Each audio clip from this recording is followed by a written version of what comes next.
last couple of days, they made it where when you go shopping or anywhere, you have to wear the mask now. Yeah. Oh, yeah. Now, see, I've been smart, dude. I was already on the mask thing. I've been wearing my mask everywhere because I don't trust these fools. I know it's mandatory now, and I love it. I went into the store by, just right next to my little apartment here in Koreatown, and, I watched the guy tell this lady that she couldn't come in because she didn't have a mask, and she got upset at him, but, it's still rules right now. Well, some people, you almost want to feel bad because they say, they'll show up at the store and they're like, well, how can I buy a mask if I can't come in the store? That's true. But then I live in Hollywood and there are so many used masks just lying around. Oh, yeah. I mean, over here we have people just walking down the street selling them like, masks for $5. And it's like, I don't know. Those masks come with the COVID pre-attached. Yeah. It's just already sprayed on top of it. Yeah, get that roll on the mask. But yeah, I don't know. It's pretty, this is crazy, bro. Like, you and I, born in the 80s, this is like we're living through, what we consider history, this is nuts. I've never seen anything like this, of course. Like, everything's shut down. It's trippy. Speaking of living through history, the XFL folded. Are you disappointed? I am. That's a good question, bro. I'm glad you asked me that because, Tracy's not into sports, so I had no one to talk to but my imaginary friends. When I read about that, and the thing is, it sucks because, I was kind of starting to root for the LA team, which embarrassingly, I can't even remember their names. But I watched 2 episodes of it, and I thought that the XFL was cool. It was an alternative for someone like me. I love sports in general, but I really only pay attention to football. You know what I mean? That's how Justin is. My buddy Justin, he only likes football, really. Yeah, that's really the only. And I watch a lot of every day football news, but that's really all I care about. And then basketball during the playoffs because I am a frontman. I am a LeBron James fan. I just like LeBron James, and so but I feel like the XFL just got so screwed because of this quarantine. They were just, if you look at the reviews, I believe people weren't liking them. I read that too. Yeah. It's like it seems like they had something going, but I do understand as a brand new league. Sure, you need happening. You know what? You're screwed and you're gonna fold, and it's just a very unfortunate thing. What were some of the things you liked best about it, other than just having more football in your life? Oh, well, what I personally like, I know, right? Besides sport football, it was a faster game. Like, the rules were slightly different. I mean, like, the field was different size, length. I mean, it was like football, but like a remix. It's like, it's like football, but slightly different with crazier team names. Not as good team names. I was surprised what the former Oklahoma coach, Bob Stoops from University of Oklahoma, he went and coached, I think, the Dallas team.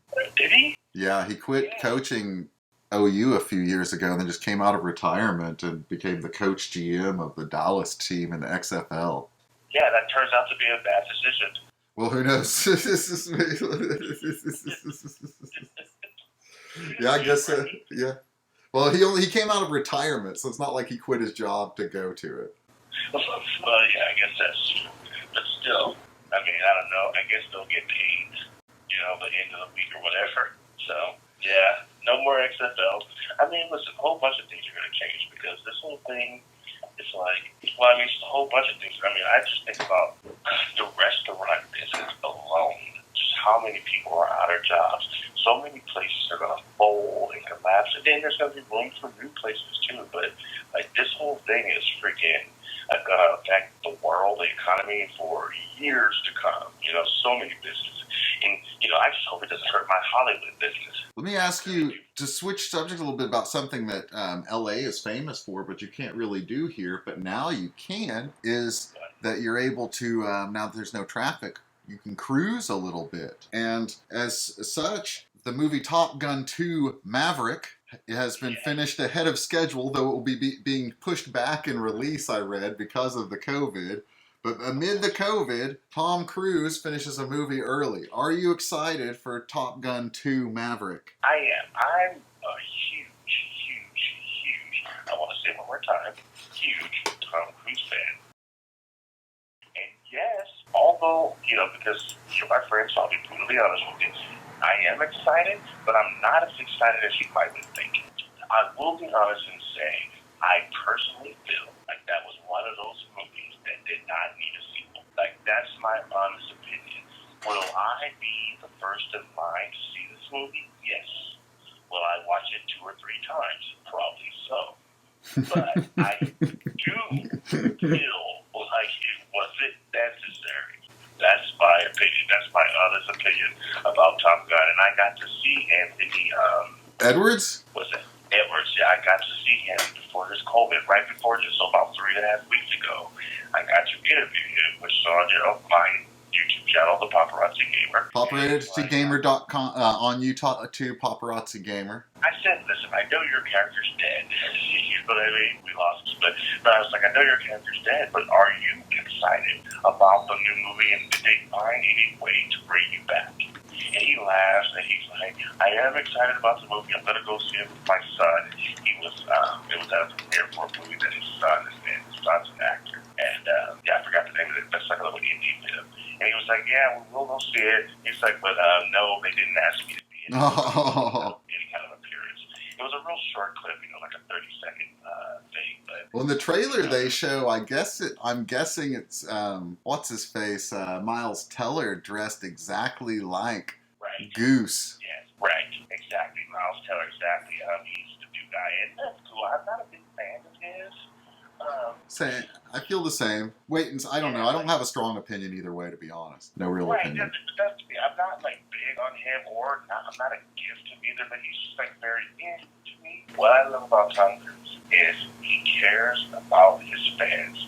To me, he never has-assed a movie. He's been in movies that weren't great. We all know that, but he was still great in them. That's what I like about it. And so it's like that's why I feel like I still, no matter what, maybe even with you, gotta go see Maverick, because I expect, even though it didn't need to be made 30 years later or whatever, it'll probably be a pretty darn good movie. I have very similar feelings about Tom Cruise. I feel like the Tom Cruise movies, not always good. Tom Cruise performances, I'm going to say not always good, but he never doesn't try 1,000% to make a movie fun for you to see. Exactly. It's like he's ahead of time, it's not some kind of rip-off scheme. Except, what about that Mummy movie? That kind of felt like a rip-off scheme. That's the only one I can think of, just if it popped in my head. You know what's funny? Okay, the Mummy somehow gets in there, but I just pretend that it doesn't even exist, really. Yeah, me too. It's hard to reconcile with. And you know what's funny? It's funny that, this real talk, it's funny that you say that, because I actually rewatched the movie just wow. I was cooking, and we were cooking in the kitchen, so I kind of just had it on the laptop. And, I'm not for sure. I think that what happens is because, I'm not trying to go, on a will liloquy, which is me rambling. But I feel like, because of Marvel and the DC doing their thing, they really were trying to get that whole monster universe going. Yes. With that movie, that movie was supposed to introduce the Frankenstein movie and yes. the Dracula movie, and that didn't really work. So what happened is, I think, unfortunately for Tom, being that he's the kind of person who's going to give us 100%, he kind of had to suck it up to, I don't know if it's directors or writers or powers that be, hoping to get a franchise out of it. And so that's why that movie ends up being a little bit more bullshitty than a normal Tom Cruise movie would make. But with so many good films under his belt, I don't even trip off the money. I am not excited for Top Gun Maverick either. Yeah. Why do you not want to see it? My biggest feeling is that though I loved it as a boy, and it's not a film without its merits, I'm not a Top Gun fan as an adult. Right. It just feels, it's one of those movies that feels like a trailer for a movie. Like things just keep, I don't know, it's hard to explain. Like somebody says something and it moves along and it happens. It's just, it feels like a movie where there's no there, other than that the flying around and stuff looks sick. It's a great looking movie. I just don't get into it the way I do so many other Top Gun movies. As a boy, I loved it, and I would sit in a, a cardboard box in my living room and pretend that it was a fighter jet. But wait, are you saying? Okay, are you saying that about the original Top Gun? yeah, I'm not that huge on it. Because the thing about Top Gun, bro, is when I think about you, I can't even feel it in my stomach right now. When I think about Top Gun, man, it makes me want to be the fucking best. Oh, I like the way you're coming at this. Yeah, and it's like, I saw these guys and like, dude, they were the best. And even though they didn't get along and Iceman was a jerk, Tom, because Tom, keep in mind his dad was a really good pilot who had died or disappeared. And so, this is a kid who grew up with a motivation and a complex, he's real short. Yes, I love when a movie uses a guy's size. Right. And so this guy had a complex. So when I think of the original Top Gun movie, I'm like, it had a cool little soundtrack too, music soundtrack. True. But it's like, that was pretty popular. But it's like, when I think of it, it's like, it makes me, when I saw it when I was really young, it made me want to be the best. Kind of like, I felt the same way kind of like about Rocky too. But also, it's like, I feel like it's one of those movies, like, at first he didn't get the girl, she kind of dissed him, she kind of clowned him a little bit, but then she saw that he was a boss. You know who is back in the new one, allegedly, and in the credits, so I'm going to guess yes, Val Kilmer. Oh, really? Yes. Well, that's weird. Okay. Which is the one thing that did initially make me excited. But would you like to make a gamble on what the over-under will likely be on number of lines Val Kilmer has in the movie? Oh, it's going to be small. Because he can barely even talk. I believe he cannot talk without a voice box, is that what I believe. You do? I've heard this from an inside movie source of someone that works in the movies.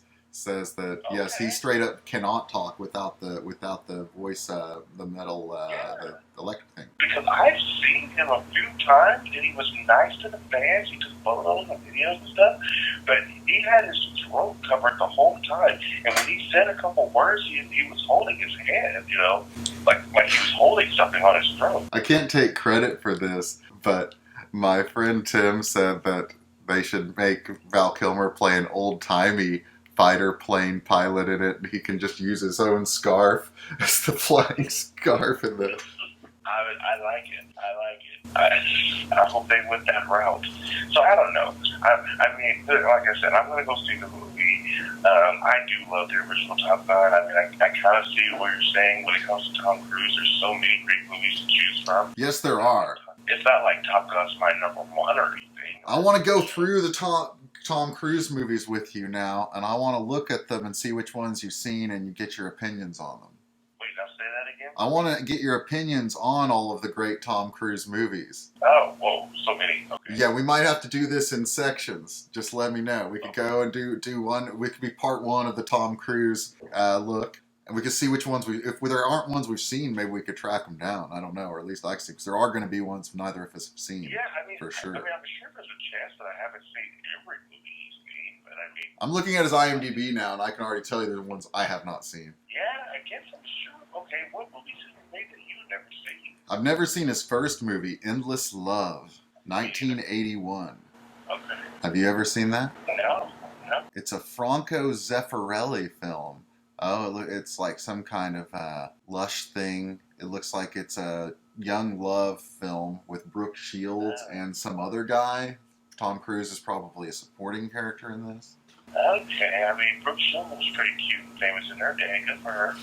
And then, okay. have not seen it. I would watch that. I guess I would, yeah, sure. I love Tom Cruise. I'd watch it. Because what if Franco Zeffirelli is known for Brother Knight, Sister Moon, and he did that Mel Gibson Hamlet, and he did the Romeo and Juliet from the 60s we would watch in school with the girl's boob. I think he did a movie of Jesus, too. I've only seen the Romeo and Juliet movie is the only one of his movies that I've seen. Oh. Then after that, he was in the same year, Taps, There's one where he taps with Sean Penn and Timothy Hutton and George C. Scott. No, I think you're going to lose me on some of these early 80 ones, I guess. I've seen that one. How was it? It's crazy. It's an interesting movie. It's strange. It's kind of fun. I recommend it actually. Check it out. Tom Cruise plays a psycho in it, or like plays a kid. It's about a military cadet school, and the master of the school is a military man played by George C. Scott, and he at some point passes away, and the kids don't like some kind of rule infractions, and they decide to take over the school with live ammo. And they hold the school captive, and the real army has to come and like take the school back. That sounds really good. It's okay, but it's okay enough that I give you. I think you'll at least be glad you saw it. Okay, I mean the way you described it sounds like good. It doesn't suck. Okay, I don't know it. Never seen it. Then after that, The Outsiders. Yeah. 1983. I have seen that. Yeah, me too. That's 83. Yes. Wow.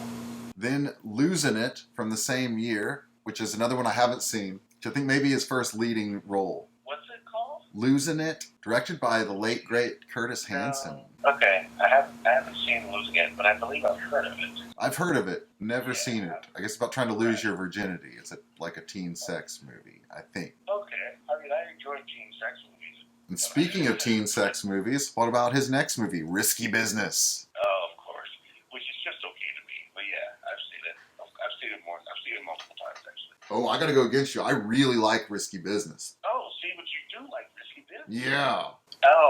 Oh yeah, I didn't love Risky Business. All right, it's got its moments. It's a strange movie. I don't know. I think for a teen sex movie, it's pretty good. Yeah, I guess you're right. I don't hate Risky Business. I'm trying. Here's the thing. I know it was never a huge fan of mine, like one of my favorites. I need to probably go back and rewatch that movie. I would like to rewatch it too. I haven't seen it in many, many years myself. Right. It's like, in all fairness, I'm trying to sit here and think, and I'm like, I haven't seen that movie in so long. I don't even really remember the whole thing. The music and cinematography have an atmospheric, kind of like strange feel to the movie, and then some of the jokes are funny. Yeah, it's just an easy to watch movie. A lot of the Tom Cruise movies are easy to watch, maybe because they're high budget, but that one, especially for its genre, I think is pretty good. Then have you ever seen his next one from the same year also? I don't know where they were released. All the Right Moves, where he plays. This is the first time we see Tom Cruise as an athlete, and he plays a defensive back, I believe. He's like a cornerback or a safety or something for a high school football team. And All the Right Moves. He plays Steven Jorkovich. Great football name. You're really making me look bad as a Tom Cruise fan. There's a lot of these movies I've never seen. I don't think I've ever seen that movie. It's good. It's a drama. It's an 80s like kind of depressing teenage story where he's like a football star that gets injured as a senior, and he's like cocky and stuff. But it's a classic Tom Cruise is good at something kind of movie. Yeah. And he's pretty convincing, and you got to think he's short, and defensive backs are usually short in football, or they used to be. You know, they were usually where you'd have the guy that's like 5'10". I know Tom Cruise is not 5'10", but. No, he's not 5'10". But in the realms of movie, he's kind of believable as a defensive back, and he's pretty good, and his acting is good in the movie. He has a lot to do. I give All the Right Moves also a thumbs up. Wow. Okay. I don't know that one. It's like unlike the other one. I never heard of All the Right Moves. How did you like The Outsiders? We didn't cover that really. I like The Outsiders. I haven't seen The Outsiders in years. I just remember it being fun. I don't even really remember the plot of The Outsiders. I just remember being like, oh yeah. The Outsiders is a really hard movie for me to make it through. It is? Yeah, something about it. Like it just goes on. I don't know. It doesn't suck. And the cast is great, and they're great in it. It's just something about it. Like that movie loses me somewhere, and I'm just kind of like, ah. I read the novel, and I liked the book. Like I forgot what it's like the gang. There's like a gang member, and someone kills somebody. Yeah, it's like I don't know. I have to, once again, you're going back to the Tom movies that are like I didn't really pay as much attention to. I need to go back and put that on my list. I'm going to find out what social media network I can find The Outsiders on. What about Legend from 1985? I like Legend. That's one I'm more hazy on. I've seen it. I can remember kind of what happens. He's an elf boy or something. Yeah, it's kind of scary. Yes, has the very scary Tim Curry. Yeah. When I was a boy, that was very a frightening image. That character. Me too.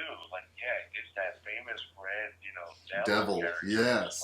It's actually now. I don't remember when it was actually out, of course, but I always wondered, was that really a children's movie?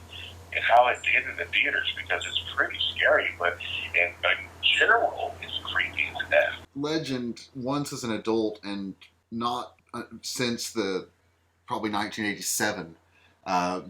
Since that, and it is creepy. It has Jim Henson stuff in it, and then or Jim Henson-esque stuff, and then it's directed, I think, by Ridley Scott on sound stages that are meant to evoke some kind of fantasy world, and it is. I don't know. The whole thing is creepy to me, kind of like Dark Crystal. Even as an adult, I was like, "This was kind of hard to watch and creepy." I don't know. I'd have to see it again. It is. So, I mean, not changing the subject, but did you watch the Netflix Dark Crystal series that came out? No, I heard it was really good from people. Yeah, I've watched like 6 episodes and I really liked it. I kind of fell off and haven't finished it, but the first 6 episodes were really good. It's pretty dark. And crystally? Yeah, and crystally. Now we're up to the watershed year, 1986, for Tom Cruise. He releases first, or in some order, Top Gun. Yes. And, which we've covered, and The Color of Money. Yes. I know you probably love The Color of Money. I love The Color of Money. How do you feel about it? I love The Color of Money. I haven't seen it all the time, but it's like I'm a gambler. I mean, yeah, this is classic Tom Cruise. I recently rewatched, it's only the second time maybe I've ever seen the movie The Hustler. And which one? The Hustler. See, you're familiar with The Color of Money is a sequel to a movie. Sequel, yeah. Yeah, and I do know that, but I've never seen it. The OG is like, it was better than I remembered even. It's really dark. Yeah. The old one is dark. And oh, wow. And I didn't realize how much some things in it mirror each other. Like the openings and beginning scenes kind of in some ways mirror each other. Relationships in the movie mirror each other, and things people say more than I had recalled on seeing The Hustler before. Okay. But The Hustler's a great movie, and I also think Color of Money is a great movie, but it's also a little silly. I watched it just recently. I watched The Hustler and then Color of Money on successive nights. And The Color of Money's a little silly, but just all the fun gambling and camera moves and stuff, I really enjoy it, and I love Tom Cruise in it. Yeah, Tom Cruise. Yeah, I forgot. That's a good one. That's a good one. In some way, the Tom Cruise of Color of Money, where he's always on the go and is a flake and is hard to take, is in some way how I imagine the real Tom Cruise. Always just kind of on the go and awesome, but annoying people constantly. Yes, I would imagine that's probably 100% true. I'm not for sure how he would be to actually hang out with. Yeah, hard to say. It's really hard to say. You don't get much of a peek, it feels like, into the real Tom Cruise ever. No, you don't. We'll come up on a movie called Mission Impossible 3. And in Mission Impossible 3, towards the beginning, there's a part where he hosts a dinner party with his fiancée or whatever, and he's like holding Heinekens and stuff and bringing them out to people, and it's so alien. It feels like Tom Cruise. You can really see the acting. He's never done this. It looks like a beer commercial, like all weird. Like you're like, Tom Cruise has never brought beers out to people in his house. It's like, I see that and it's like, you're right. It's like, it looks like this is not something he's actually ever done. It's another thing, people like to make fun of his sports playing in some of the other movies, which I haven't noticed so much, but I thought, I think All the Right Moves might be the only time I've seen him play sports in a movie since I heard that he wasn't good at doing the sports things in movies, or that his sports stuff was always weird. And I was like, in All the Right Moves, he's pretty good. And in Color of Money, he's pretty good. Color of Money's... We have Color of Money's the second sports movie to some degree, and he's good in that. And I guess Top Gun, we've got another Tom Cruise is good at something. Yeah, he's very good at that. He's the best. Yeah, I agree. I would say he's the best. Now we're up to Cocktail. Cocktail gets a lot deeper than I expected it to. Is all what I always remember. You know, it got darker than I expected. Isn't there like a friend that commits suicide in the boat and shit? Whoa! I'm hazy on what happens in Cocktail. Yeah, it's like that. I used to like it as a little boy. Yeah, Cocktail gets interestingly like crazy. Not crazy, but like like his friend commits suicide. I don't know the whole thing, but Whoa. Cocktail is okay. Yeah, Cocktail is okay. Cocktail is one. I'm not gonna put it in my top, but yeah, it's alright. Color of Money too, with Top Gun, Color of Money, and Cocktail in a row there. All of those have really good soundtracks of 80s music. If you want some 80s soft rock and tunes, those are three classic soundtracks. You know what, you're right about that actually, and that really helps the movie because it's like it brings back a memory almost every time we still hear those songs like in an elevator. Yes. You know, and it's like, oh yeah, that's right. I think his best soundtrack is Top Gun though. Interesting. Let's see here. I have a lot of fondness for the Color of Money soundtrack. Has Werewolves of London, which is not from the movie, but it has some songs that are from the movie too. It has a really good Robert Palmer cover of an old song called "My Baby's in Love with Another Guy." Then it has that Eric Clapton, "It's in the way that you use it," which is okay. I don't know if on the whole, I don't know, and I like the score songs. It's a pretty good, damn good soundtrack. But then you're right, Top Gun has Highway to the Danger Zone. What else is on Top Gun? Oh, You've Lost That Love and Feeling. Oh shit! Yes. Yes, you're right, and it's a good song too. And it's a good song. Yeah. Then Cocktail has Don't Worry, Be Happy. Oh wait, which one has Don't Worry, Be Happy? Cocktail. I think that's a massive hit from that movie. Oh, I didn't realize. And Kokomo. Oh, that's a good song, Kokomo. Then it had other secret songs on there too. Like it had a song from Ry Cooder called Rave On that I remember that I had the tape for Cocktail and I would rock that tape a lot. I believe I also had the Top Gun tape. But I'd say on the whole, I played the Cocktail tape more. I'm gonna have to. Okay, see now I gotta. What was your pick? Top Gun? Yeah, well, I thought Top Gun because I can name like those main three that were like big hits. But I'm thinking I may have been sleeping on the Cocktail soundtrack. It had two huge hits that came exclusively from the movie. Which I guess if Top Gun, if You Light Up My Life is also from the soundtrack, that's a huge hit too. Right. Yeah, massive. But the Kokomo song is also on a Beach Boys album, so maybe it's not from the movie exclusively, but it's certainly. Oh, okay. But I don't know which one came out first. I only recently listened to that Beach Boys album. Good album. It has some other good songs besides Kokomo. It has the song from the opening credits to the not Shirley, what's the lady's name that was on Shelley Long movie, Troop Beverly Hills. It has this song from that's really good. It has some other song called Somewhere Near Japan. At any rate, it's a good Beach Boys album. Okay. I mean, I like the Beach Boys songs that I hear on the radio and stuff. I've never like bought that album or nothing. So now we're up to 1988 still. Now we have another huge one, Rain Man.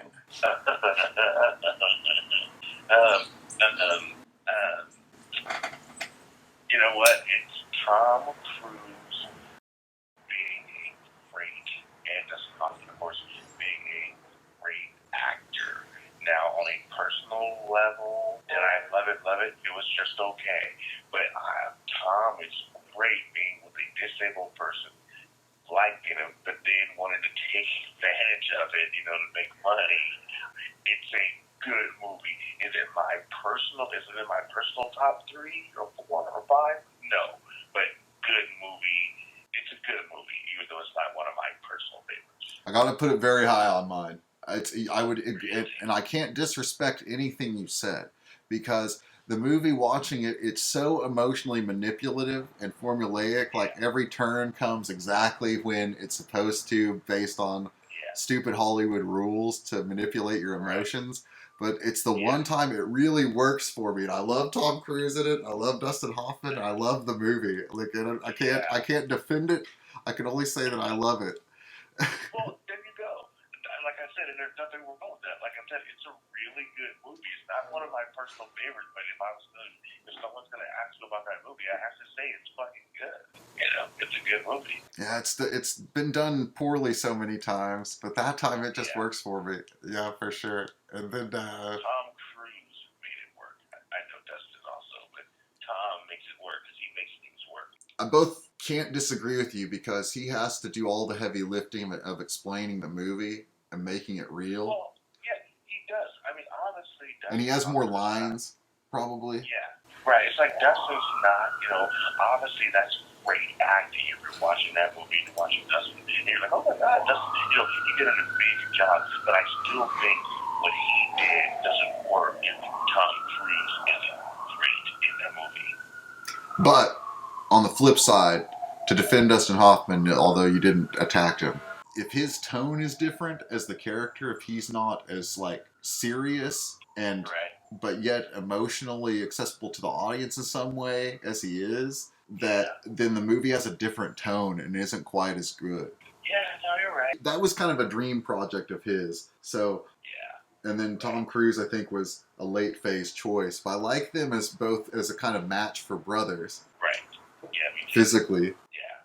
He's good. Even though Hoffman seems, well, I don't know. But did you see? Oh shit! I wanted to mention one last thing about that movie. It goes by and you probably don't remember it, but they show briefly a picture of the guy that's their dad that died. You know how they Which movie? Rain Man. Oh, okay. You know that their dad is dead, and that's what brings the movie kind of to start.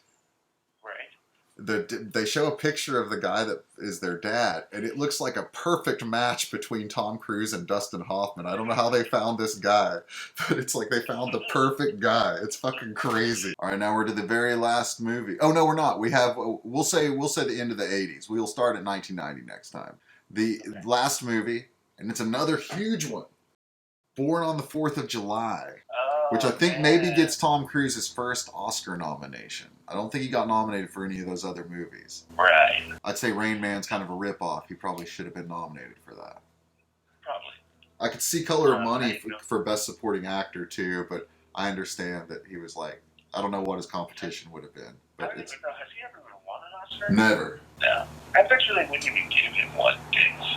I feel like he's the kind of person that it would be really hard for him to get one, but he's super deserving. I feel like it's like something that I'm surprised he hasn't gone after super hard. No, he hasn't. You're right. Like it feels to me like when he tried to, somebody might say he did but to me those were when he was trying to make like interesting movies that were like good. It's like he didn't chase after like the obvious Oscar movie over and over again. No, he never did. Yeah, and he could have. You know what? I like that. And he missed, and I've hold it out there. Somebody said a while back like that. There's still that out there for him for supporting actor kind of parts, like when he's old. But now it's like he's already getting old. Who knows? He's already getting old. Yeah, it's like who knows if that will ever happen now. It's like, yeah, I mean, he's the guy, but he is slowly but surely starting to get there, you know? But I'm really surprised he didn't just chase it for a minute at some point. Seems like the kind of thing he would do. Well, sure, and he's at the point of Hollywood elite status where he can definitely pick and choose his movie role that he takes. Oh, 100, yeah. But I think that he is at least, I mean, maybe he doesn't get offered it, but he can kind of pick. And I feel that what's happened, though, is he's had so much fun being the, creator and director, or even if he's not director, creator of this Mission Impossible franchise that he's got. And they always make so much money that I think that he's just kind of have gotten a little stuck on just doing those. Not that they're bad movies, they're not. But a couple of them were, but overall they're pretty good movies. But I think that's what happened. So maybe he doesn't care about an Oscar. I think in fact you see it. He does the Jack Reacher films as well, trying to get us, and and you have the Mummy to try to get even a third franchise. It's like he tries to get these franchises going and stuff. I really think it's a greed thing where he's going to try to push making movies that make as much money around the world as he can for as long as he can. And for whatever reasons, to fund Scientology, to fund whatever he wants this money for. But I think that's what's going on, is that he's just going to, for as many years as he can, try to make the biggest action movies he can. And you can see within that, he finds ways to keep himself interested in each one, to these different things he has to master in stunts so that he can continue to try to give his all and work really hard to not cheat us. But he is going for these he's not doing a lot of Born on the 4th of July and Rain Man. He did that American-made movie with the plane, and I was really disappointed in that. That's the movie I was excited for. Yeah. I really wanted to see that, and then I did not like it. American Made. You know, that's funny that you said that because, yeah, you're right. If we were going to think of a movie where maybe he was going to try to play a movie where, you know, he gets some kind of nod, I enjoyed American Made. It wasn't as good as I thought it. I went into it way hyped up, and I left it being like, yeah, you know, and I even kind of knew the story because Maybe I was too hyped on it. Yeah, and so I don't know. I was like, this is exactly what I've been waiting for. Tom Cruise in a real movie that's not trying to be anything but just this movie and tell me a story. Right. I was like, this is the kind of thing I love. It's going to be kind of like Blow. Yeah, sure. But maybe better, because I don't like Blow very much, to be honest. And it was just okay. It was just okay. Like I said, I love Tom Cruise, but not... I'd say Blow was better. What's that? I liked Blow better than American Made. Yeah, me too. And, you know, like I said, I love Tom Cruise. Not everything he does is a hit, but I saw, even in that movie, what he was trying to do. Some characters... yeah, that's one's just a misfire, I guess, right? Yeah. He can't play every character. You tell I mean, joke about him trying to be like, oh, guys, let's drink some Heineken, let's drink beer. There's things that he's so great at that I appreciate it. That's why I'm a big fan. But there are things that he just rolls that he can't pull off. Like even like the Rock of Ages type stuff. And, fuck. You've seen that? It's terrible. Oh man, it is so terrible. Oh my god. We might have to go into some like research and stuff and dig up some stuff on that or something. Oh man. Yeah, so exactly. So it's like, you know, I'm not saying that he hasn't done some things that he should not have done, but you can see why he did it. I'm sorry, I'm laughing at that. But I think he cracks me up kind of. Yeah, it is. it's like my man has definitely done a few things that he shouldn't have done, but I still give him so much credit for trying always. What about Born on the 4th of July? How's your feeling on that? Have you seen it? You know what, I'll be honest with you, I haven't seen that movie in a long time. I remember it being a good movie, but I know that he goes to Vietnam, he gets shot and paralyzed, and he comes back in a wheelchair bitter. Now, I feel like it was a good movie. I think it was made by the JFK guy, right? Yes. Oliver Stone. What was that guy's name? Oliver Stone. That guy's name. He used to be famous. Oliver Stone. Oliver Stone, exactly. I feel bad. I don't remember 4th of July enough besides being a bitter Vietnam vet. But I think that was a good movie, right? I remember it being actually really good, but I can also remember it in my head being too earnest. I feel like you could come down either way on that as it being no fun, kind of a no fun downer, long downer of a movie, but also it's a long movie with a lot of Tom Cruise, and you know what? I like it. I like Oliver Stone movies. I like the big Oliver Stone movies when they give him a lot of money and he gets to spend it. And that was one where that feels like one where he had all the money from or all the cachet from Wall Street and Platoon, and he had Tom Cruise, and he had Vietnam again. I like watching that. And there's Mexico in the wheelchair with Willem Dafoe, and that's pretty. You know what? I'm going to come up as a high on Born on the 4th of July, actually. Yeah, it's funny. I need to remind myself of it again, but I know that I've seen it probably a couple times, and it's like, that was a good movie. I should watch it again. I might have to go and look at Tom Cruise Maverick. It's not only how many big movies he's had, but how many ones you want to see again. That's true. That's very true. I've already named like both of the ones I didn't see, I actually want to see. Right. And then not to knock any of those movies that you named that were big hits, you know? Yeah. And some of his biggest hits we haven't even gotten to. That's right. We're getting into probably the prime, but really like, let's call it here. Next time we'll start with reviewing which was the best, and maybe if you want to watch some, we can take our time. And also if people listen to it, maybe they can think about which ones they think are the best. Well, hopefully they'll listen and they'll comment and let us know what they think. That's right. I would like that. Yeah, that could be interactive. Let us know how you feel about the 80s Tom Cruise movies.